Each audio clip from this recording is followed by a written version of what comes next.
Hello everybody, welcome to another Nathan Talks game review. And this week, we're going to talk about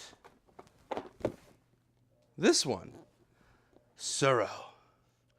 Tsuro is a quick tile laying game for 2 to 8 players. But let's not just talk about it.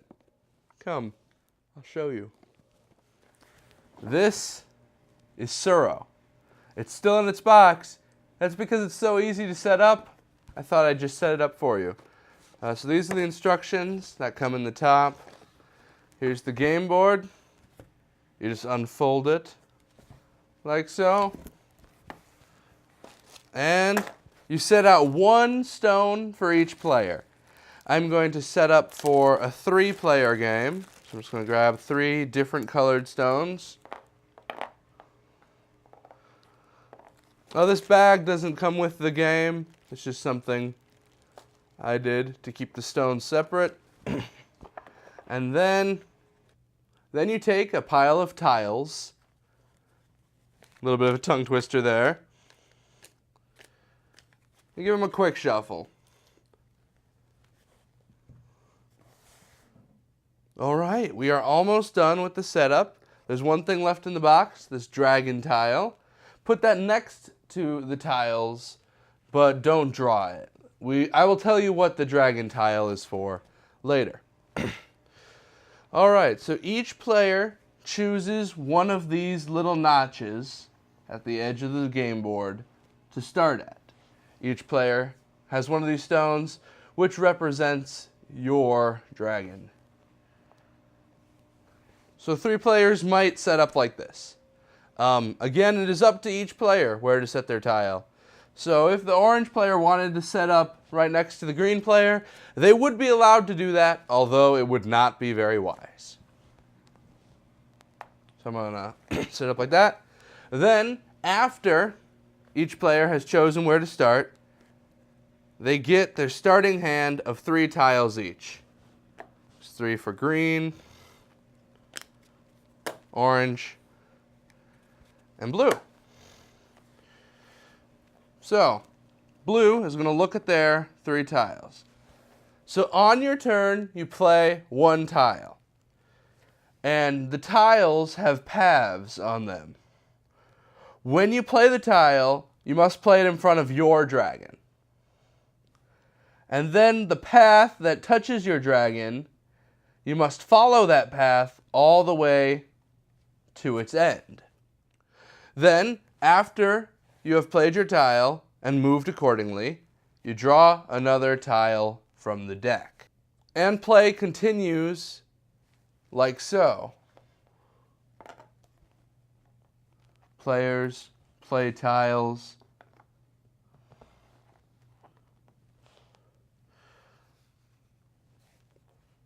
And they draw tiles.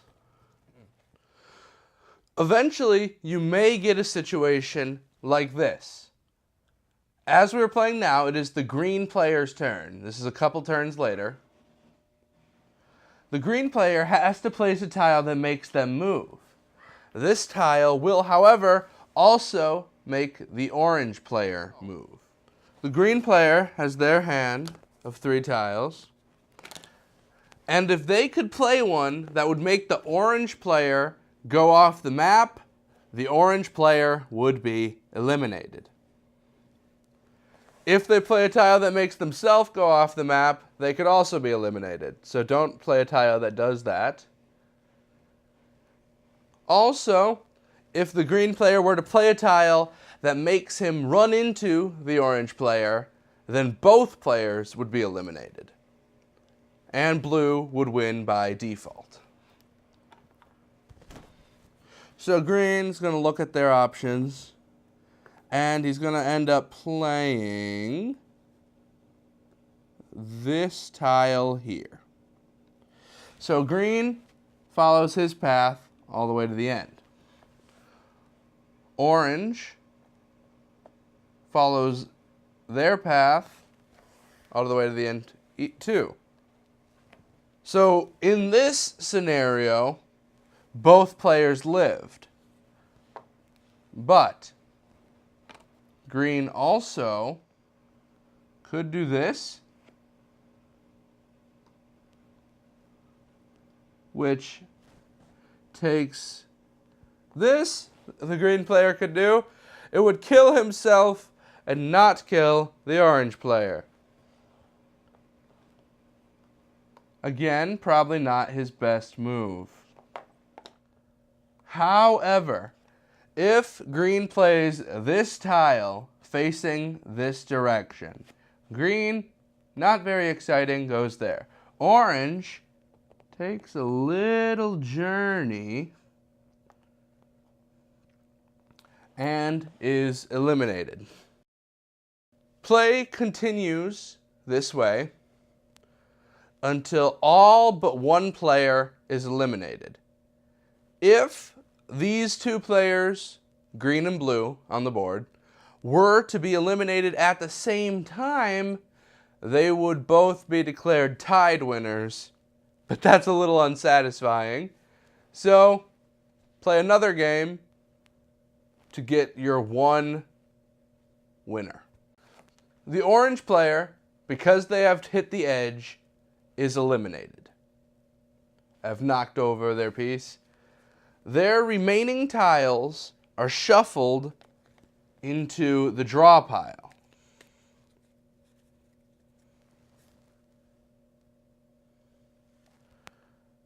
Now, let's fast forward a couple turns, shall we?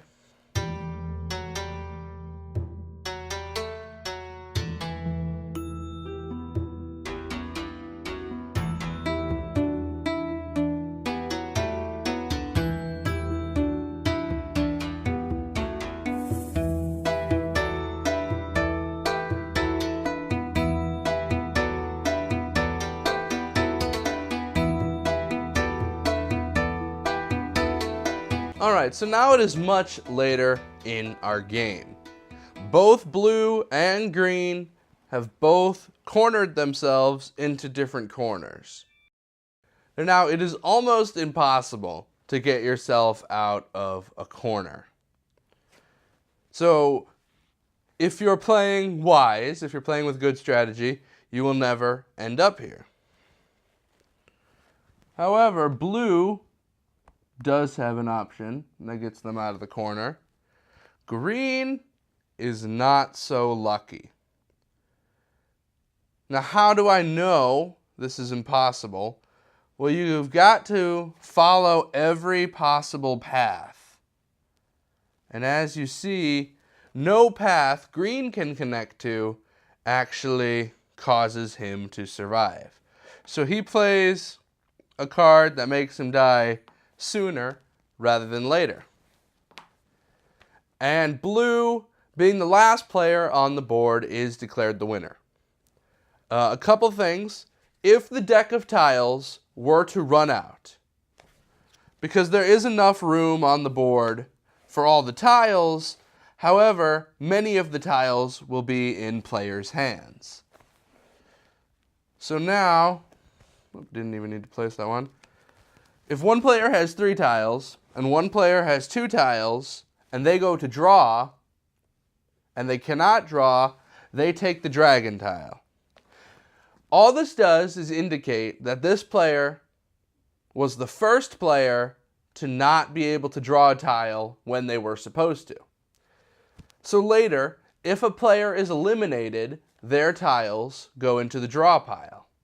This rule mostly takes place in bigger games. So when a player dies, the person with the dragon tile gets a tile. And then starting at that player, you go left and give everyone 1 tile until those tiles are depleted. Then the first player who did not get a tile would get the dragon because they were the first player who was owed a tile and did not get one. So this is really just a marker to keep track of that. And that is Tsuro. A very simple game. It's very fun. You normally play it more than once if you set it up with a good group of people. It plays up to 8. I think the biggest group I've ever played with is 5. All right, let's go back to the shelf for my final rating. So I'm here at the shelf for my final thoughts on Tsuro. Tsuro is a very fun filler type game. However, the size of the board really gives it an epic keynote game kind of feel. So it feels very cool, especially with the board art and the burnt paper kind of style they have going on the tiles. It just looks really neat, especially the box. The box is the best example of art in this game. And just grabbing that box and showing it to new people really makes it feel like you're doing something sweet. But the gameplay is really fast. People normally want to play more than once. People will, like, who almost won want to prove that they could win on a second try. So if you're playing it with first-time players, be prepared to play it more than once. Games of Tsuro are about 20 minutes, as I've found. I've played a couple games of Tsuro. But sometimes a player is eliminated very quickly, and they just have to watch for most of that time. But because the games are so quick, that really hasn't been an issue as far as I've seen. So for my final rating, I give this game a 4 out of 5 stars.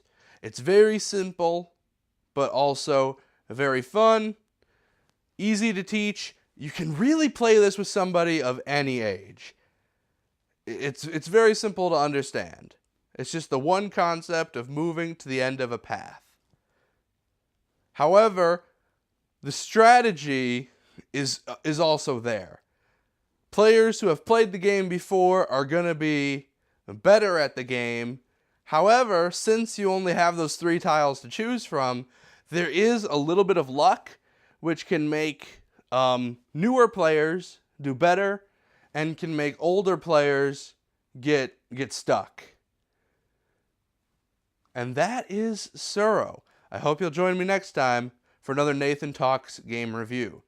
If you like this, leave a comment, subscribe, and in that comment, let me know what game you would like me to review next. But until then, ciao. Ciao? Seriously?